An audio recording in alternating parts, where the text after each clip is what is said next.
Okay, this case study of Udidwa is in Nvidia, and it's definitely a hot topic right now. It's the definition almost of the AI boom that's happening right now. But my purchase goes back to 2018, and I thought I was late. So the lesson here is that it's never too late. Um, and one thing that I want to differentiate is that, but it's not FOMO. It's not fear of missing out. So let me explain. Um, so Nvidia, I've been a fan of the company. I built a PC in the early 2000s. Obviously, I was into video editing and gaming, and I always needed a fast computer. So I was a fan of the company. I was a fan of the stock. I would watch it, and it was 2016, and uh, I mean, even Jim Cramer named his dog Nvidia, and it was a tremendous gain even then. And I was sad that I didn't pick it up because I was a fan. Everything was right, and for whatever reason, I kind of thought that the train had left the station. So my story is, and again, going back to the lesson, I don't want this just to be a bragging session. Is that not so at all? Um, it was 2016, and my wife and I and family were in Munich at Oktoberfest, and we were in the Munich hotel. We just came back from Oktoberfesting, and I had CNBC on and Jim Cramer on, and he was talking about it. And at that time, the big thing was self-driving cars, SDV, self-driving vehicles, and they thought the investment community thought that Nvidia was primed to be the leader in this because the GPUs would be needed to see the cars and judge everything and drive. Here we are, 2024, and still nothing. But anyway, that was the big thing, and Nvidia was just as hot as of a company then as it was now, where you would go on hedge fund websites and family fund sites, and they would put the logo up there saying like, "This is our big idea." So anyway, my wife, rolls her eyes whenever I talk finance or stocks, but I was, feeling the effects, and so was she of our day of drinking, and I was watching Jim Cramer talk about it and whatever it was, and I was lamenting to her that I missed my shot, my opportunity. And my wife said something that I always remember, and she said, "Well, why don't you just buy it?" And I said, "Well, no, I think I missed my chance."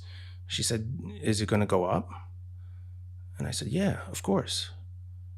I was such a believer. And she said, "Then buy it." And it was that simple, that simple of a breakdown, and that sometimes you should look at investing in that way. Do you think it's going to go up? Yeah. So get in now. Um, don't sulk that you missed out. Getting a seat on that roller coaster, and hopefully it's going up before it goes down, is better than watching the roller coaster from the street. In Oktoberfest, there was roller coasters, but even then, I didn't uh, open up my phone or laptop and place an order or anything like that. I still didn't in 2016, and it took a couple of years. It was only until 2018, and again, I was a fan of the company. I was watching. I'm pretty sure I was watching one of the. This is I would watch the presentations that the CEO Jensen Huang would give, and there was one where he was in a kitchen. I remember watching that at work, playing in the background, and he was talking about the marvels of shading or lighting with some 3D object, and I think I was in a shop somewhere, and I saw a little bit of a dip, and then I bought then, and we'll look at the chart now. I mean, I guess this is when where you do show your gains or whatever, but this was something that again, this was commission time. I bought, I think, $5,000 worth of shares, and now it's close to $100,000 worth of shares. Amazing. Actually, I think I bought during COVID as well, so it wasn't that much of a gain. But I mean, whatever. Now that 5,000, 75,000, whatever it is. But like I said, one of the best investment decisions I did, and I almost didn't do it just because I felt like I missed out.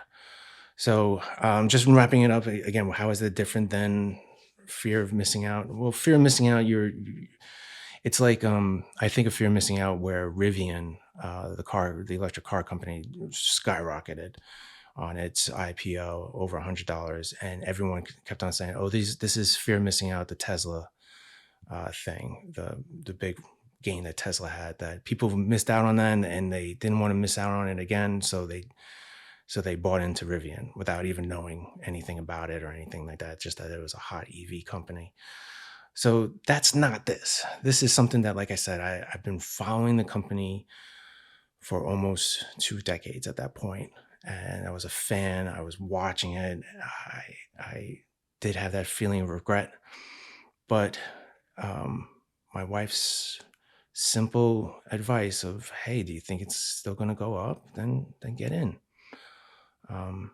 And that's the lesson I want to teach here. There's a lot of times where, I don't recommend buying at the highs, like very, very high, but we'll talk about other instances where, close to the highs, and it's okay to get in at that point.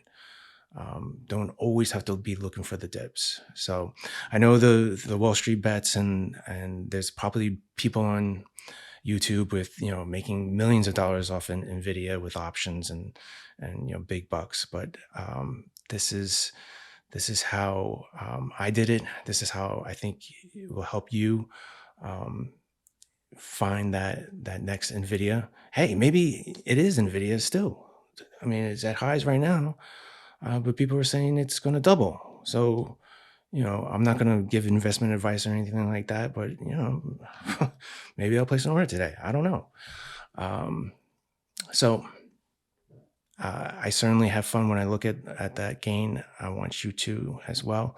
So let's maybe in future episodes we'll start getting into different stocks and ones that I do think can get you there. All right, have fun. Bye. All right, that's the episode. Please subscribe, like, and comment any questions or topics you'd like me to cover in a future episode. Log on to Funnance.com to learn more, and let's have fun with finance.